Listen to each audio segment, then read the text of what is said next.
প্রিয় দর্শক, আসসালামু আলাইকুম। জুলাই গণঅভ্যুত্থানের মধ্য দিয়ে আওয়ামী রাজনীতির পতনের পর বাংলাদেশের মানুষ যে রাজনৈতিক দলটির প্রতি আস্থা রেখেছিল, সেই রাজনৈতিক দলটি হচ্ছে বাংলাদেশ জাতীয়তাবাদী দল বিএনপি। কিন্তু এই রাজনৈতিক দলটি 2001 সাল থেকে ক্রমশই ভুল রাজনীতি করে যাচ্ছে। এখনো পর্যন্ত সেই ভুল রাজনীতির উপরই অবিচল আছে। আজকে আমরা আলোচনা করব বিএনপির ভুল রাজনীতি নিয়ে। আমরা সকলেই জানি 2001 সালে বিএনপির নেতৃত্বে সাতদলীয় ঐক্যজোট জনগণের প্রত্যক্ষ ভোটে নির্বাচিত হয়ে ক্ষমতায় আসে। কিন্তু ক্ষমতায় আসার পর এই শাসনাধীনে আমরা দেখতে পেলাম বাংলাদেশ ব্যাপী মৌলবাদের উত্থান ঘটতে, যার ফলে পশ্চিমা রাষ্ট্রগুলো এই রাজনৈতিক দলটির প্রতি আস্থা হারিয়ে ফলে বিএনপি এবং পশ্চিমা রাষ্ট্রগুলোর মধ্যে সম্পর্কের টানাপোড়েনের সৃষ্টি হয়। এর বাইরে ওই সময় আমরা দেখেছি বিএনপির নেতৃত্বাধীন 4 দলীয় ঐক্যজোট সরকার তাইওয়ানকে স্বীকৃতি দেওয়ার জন্য উদ্যোগ গ্রহণ করে, যার ফলে চীনের সাথেও এই রাজনৈতিক দলটির সম্পর্ক ভেঙে পড়ে। কারণ চীন মনে করে তাইওয়ান চীনেরই একটি অংশ মাত্র, আর তাই চীন বিশ্বব্যাপী তার কূটনৈতিক সম্পর্কে এক চীন নীতির বাস্তবায়ন দেখতে চায়। এখন কথা হচ্ছে, মার্কিন যুক্তরাষ্ট্র সহ পশ্চিমা রাষ্ট্রগুলোর সাথে সাথে চীনের সাথে কেন আমাদেরকে সুসম্পর্ক বজায় রেখে সামনের দিকে চলতে হবে?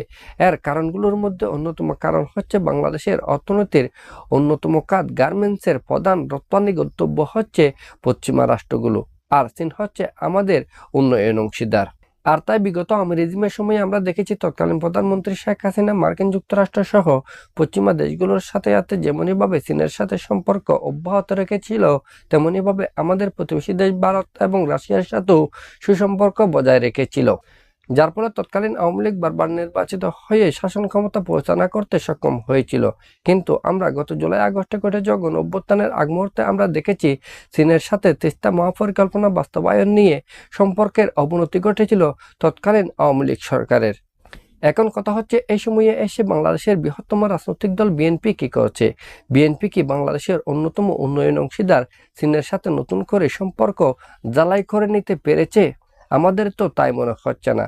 কারণ আমরা ইতিমধ্যে লক্ষ্য করেছি চীন বাংলাদেশের ইসলামপন্থী রাজনৈতিক দলগুলোর প্রতি আস্থা রাখতে স্বাচ্ছন্দ্য বোধ করছে, কারণ এই ইসলামপন্থী রাজনৈতিক দলগুলো তল্পিবাহক নয়। আবার অন্যদিকে আমরা লক্ষ্য করছি জাতিসংঘের প্রস্তাবের পরিপ্রেক্ষিতে বাংলাদেশের উপর দিয়ে আরাকান রাজ্যের জনগণের জন্য যে মানবিক করিডোর স্থাপনের কথা বলা হচ্ছে, সেখানে মার্কিন যুক্তরাষ্ট্র সহ পশ্চিমা দেশগুলোর সমর্থন রয়েছে। কিন্তু বিএনপি বুঝে না বুঝে এই মানবিক করিডোরের বিরোধিতাও করতে আমরা দেখতে পাচ্ছি। এখন কথা হচ্ছে, এই মানবিক করিডোর কিভাবে স্থাপিত হচ্ছে, কোন পর্যায়ে রয়েছে, তা সম্পর্কে কি বিএনপি ইতিমধ্যে ওয়াকিবহাল হয়েছে? বিএনপির উচিত ছিল এই বিষয়ে সবিস্তারে জানার পরই মন্তব্য করার। সব মিলিয়ে বলা যায়, বিএনপি যদি এই ধরনের ভুল বারবার করতে থাকে, তাহলে বিএনপিকে অচিরেই আওয়ামী লীগের ভাগ্য বরণ করতে হবে। আমাদের পরবর্তী ভিডিও পাওয়ার জন্য আমাদের এই চ্যানেলটি সাবস্ক্রাইব করবেন। সবাইকে ধন্যবাদ। আসসালামু আলাইকুম।